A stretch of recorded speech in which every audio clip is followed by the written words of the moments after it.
people from different backgrounds within the same school already, but they're not interacting with each other. We need to figure out why that is. How do we get kids to form friendships across class backgrounds once they're in the same building?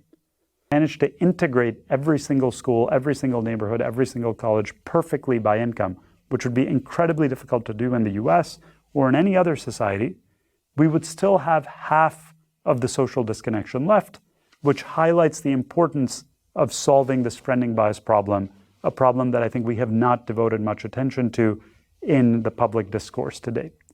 Now, I've discussed a lot of statistics, a lot of different data points. This might seem like kind of an abstract concept, friending bias, and just to illustrate that, I want to show a quote from the memoir of Carmelo Anthony, a basketball player here in the US, that I think captures this idea very well. He describes his experience growing up in Baltimore, where he notes that millionaires could live on one side of the street and the projects could be on the other side, but those two worlds would never cross, never make friends, never acknowledge each other.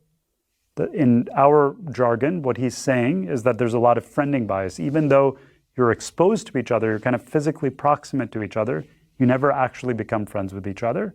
And he notes that everybody was okay with it, especially the rich.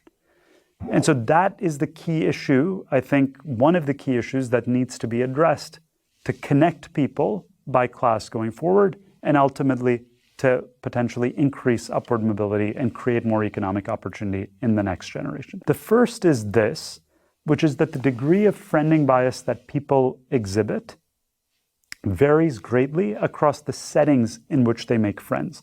If you take a given set of people and ask to what extent do they interact with people from different classes, that turns out to vary greatly depending upon whether they're meeting other people in their neighborhoods, in their colleges, in a recreational group, or in a religious group. What you see in this chart is that the types of friends someone makes in their religious groups or recreational groups tend to be much more likely to cut across class.